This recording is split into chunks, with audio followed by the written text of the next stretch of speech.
সুবহানাল্লাহ, আলহামদুলিল্লাহ, লা ইলাহা ইল্লাল্লাহ, আল্লাহু আকবার। পড়েন সুবহানাল্লাহ, আলহামদুলিল্লাহ, লা ইলাহা ইল্লাল্লাহ, আল্লাহু আকবার।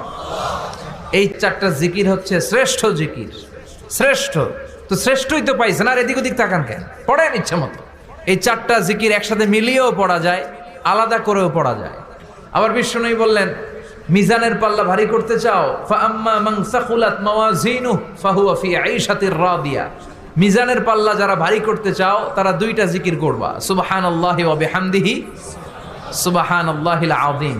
এই দুইটা শব্দ কালিমাতান হাবিবাতান ইলার রহমান, আল্লাহর কাছে খুব প্রিয়। সাকিলাতানি ফিল লিসান, এই জিহ্বার মধ্যে এই শব্দ দুইটা উচ্চারণে খুব সহজ, খুব পাতলা। সাকিলাতানি ফিল মিজান, কিন্তু এই শব্দ দুইটা মিজানের পাল্লায় রেখে দিলে অনেক ওজন হয়ে যাবে।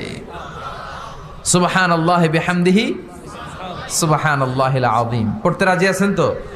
প্রত্যেক ফরজ সালাতের পর আয়াতুল কুরসি পড়বেন। কি পড়বেন? মুখস্থ আছে না?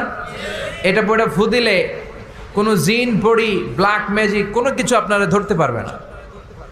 বিষ্ণু বলেন, মান কারা আয়াতুল কুরসি দুবুরা কুল্লি সালাতিন মাকতুবা লাম ইয়ামনাহু মিন দুখুলিল জান্নাতি ইল্লাল মাউত।